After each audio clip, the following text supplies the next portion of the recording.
일본에서는 제주도 대마도와 가까운 남쪽 열도의 화산 폭발에 항상 집중하고 있습니다. 대지진이 일어나고 있는 불의 고리와 연결되어 있는 화산이기 때문입니다. 동일본 대지진 때에도 가고시마현의 신모에 다케에서 화산 폭발이 있은 후 발생하는 등의 연관성이 확인되었기 때문입니다. 뉴질랜드 앞바다 대형 지진 발생 이후 예민한 때에 충격적인 화산 폭발이 계속되고 있습니다. 벌집 쑤신 듯한 방송과 트윗 등의 소식입니다. 일본의 남쪽 열도에 있는 가고시마와 후쿠오카 관구 기상대들은 항상 작은 섬들의 화산 분출을 관찰하고 있습니다. 가까운 항구나 높은 산에서 열 적외선 카메라로 지열을 측정해서 화산의 활성화를 측정합니다. 이 분석에 따라서 경계 수준을 내리는데 2는 분화구 주변 규제, 3은 입산 규제, 4는 피난 준비, 5는 피난 요청이 내려집니다. 신모에다케에 화산 분출이 있은 후에 바로 동일본 대지진이 있었다는 연구 결과가 나왔습니다. 신모에다케도 일본 가고시마현 키리시마와 미야자키현 고바야시에 걸쳐 있는 활화산이며 일본 열도의 남쪽에 위치해 있습니다. 일본에서는 남쪽 열도에서 화산이 분출되기 시작하면 대지진이 온다는 이론이 정설로 자리 잡고 있습니다. 그래서 동일본 대지진 이후에도 신모에다케에서 몇 번의 화산 분출이 일어나면서 일본 내에서 큰일 났다 라는 우왕좌왕 사회적 혼란이 일어났습니다. 언론에서 신모에다케 분화 후 대지진이라는 분석이 인터넷에서 확산되고 있다. 전문가에게 인과관계를 물어봤다 라는 특집 기사를 작성할 정도입니다. 전문가는 반드시는 아니지만 충분히 가능성이 있다면서 지구 지각판과의 충돌에 대해서 설명하고 있습니다. 최근에도 동일본 대지진 10주년을 맞이해서 그 당시의 화산 분출과 동일본 대지진과의 연관성을 설명하기도 합니다. 2011년 1월에 신모에다케에서 화산 분출이 있은 후 2월에는 뉴질랜드에서 6.1 규모의 지진이 있었고 3월 초에 크고 작은 지진이 일어났다는 것입니다. 그리고 결국 3월 11일 오후 2시 46분 규모 9.0의 동일본 대지진이 발생했다고 지적합니다. 지난 2017년 10월에는 경고, 신모에다케에서 화산 폭발, 결국 수도 직하 지진으로 도쿄올림픽이 중지하게 되는 공포가 시작되었다 라고 경고하는 기사가 나오기도 했습니다. 일본 열도의 남쪽에서 화산 분출이 일어나게 되면 남해 트로프 지진과 같은 대형 지진이 일어나게 되는데 신모에다케에서 지금 화산 폭발이 일어났으니 빨리 대피하라는 내용입니다. 이 정도로 일본은 남쪽 열도에 있는 신모에다케와 스와노세 섬 등의 화산 분출에 예민합니다. 스와노세 섬은 일본 열도의 최남단에 있는 섬입니다. 한국의 제주도와는 500km 떨어져 있어서 화산재가 날아올 정도입니다. 이 작은 섬의 화산이 주목을 받는 것은 지각판의 충돌이 가장 먼저 나타나는 곳이라는 분석 때문입니다. 뉴질랜드 앞바다의 대형 지진이 호주판과 태평양판의 충돌에서 나온 것인데 이 충돌의 영향으로 필리핀판과 태평양판이 밀리면서 일본에 연속적으로 지진이 오고 있습니다. 그 시작이 스와노세 섬의 화산 분출이라고 우려하고 있습니다. 그래서 일본 기상청은 스와노세 섬의 화산 분출에 항상 경계를 하고 있습니다. 해상자위대의 협조로 항상 관측을 하고 있으며 일본 언론도 즉시 보도를 하고 있습니다. 이렇게 집중해서 관측하고 있는 스와노세 섬이 폭발하기 시작했습니다.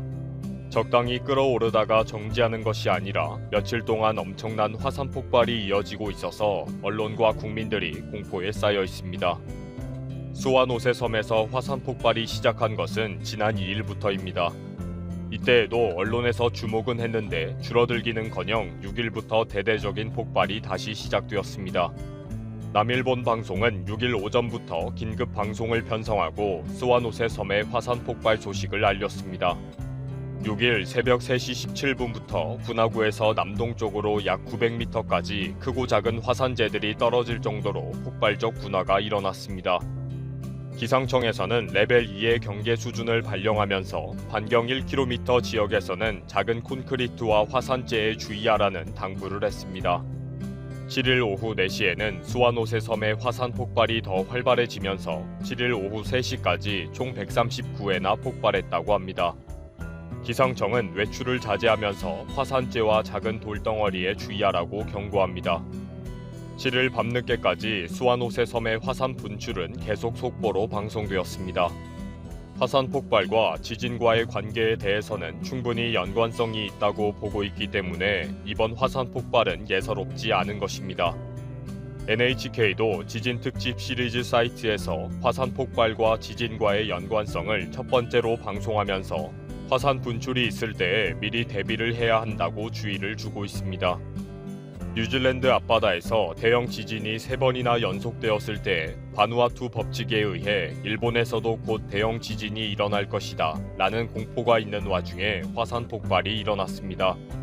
며칠 동안 일본에서는 대지진을 대비하자는 식의 보도가 계속 이어졌습니다. 오늘 아침에도 대지진으로 물류가 올스톱한다면 어떻게 살아남을 것인가 라는 제목의 방송이 보도되었습니다. 실제 동일본 대지진과 같은 지진이 발생하면 모든 관심은 쓰나미로 실종된 사람들의 수색 및 구조 활동에 쏠리게 된다고 지적합니다. 그러나 이런 엄청난 피해를 당하지 않고 무사히 피신한 사람들에게는 최소한의 물류가 정지되면서 많은 어려움을 겪게 되는 상황이라는 것입니다. 특히 전기, 가스, 수도가 멈추게 되는 것이 현실이라고 합니다. 2011년 동일본 대지진이 3월 11일에 발생했는데 단수가 조금이라도 복구되기 시작한 것은 3월 29일부터였고 도시가스 복구는 4월 16일이고 전기가 대체로 복구된 것은 5월 10일경이라는 것입니다. 오늘 방송은 이런 통계를 인용하면서 행정에 의한 구호 식량도 충분하게 공급되지 못하는 상황이 올 수도 있다 라고 경고합니다. 그러면서 만약에 곧 남해 트로프 거대 지진이 일어나면 정전 이외에 휘발유 공급 부족으로 모든 도시가 마비가 될 것이고 물류는 빠른 시일 내에 복구가 어려울 것이라고 예상했습니다.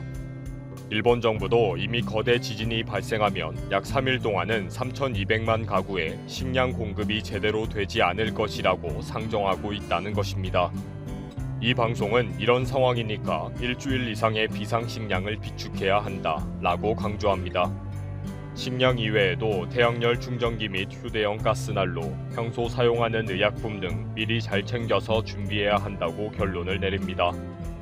일본에서는 항상 있는 방재 관련 방송일 수도 있지만 뉴질랜드 앞바다 지진 이후에 계속 강조하고 있습니다. 결국 지금 일본 정부가 할 수 있는 일은 아무것도 없습니다. 대지진은 하늘에 맡기고 국민들은 일주일치 비상식량을 챙기고 잘 대피하는 것뿐입니다. 불의 고리 지각판 충돌이 가장 먼저 불을 붙이는 곳이 남쪽 열도의 화산 폭발입니다. 그런데 지금 며칠 동안 스와노세 섬의 화산 폭발이 계속되고 있습니다. 안 그래도 제대로 발 뻗고 자지 못하는 일본인들에게 최악의 소식이 전해졌습니다. 호들갑 떨며 보도를 하지만 아무런 대책이 없는 것이 현실입니다. 이런 슬픈 현실에도 자업자득이라는 생각이 든다는 것이 안타깝네요.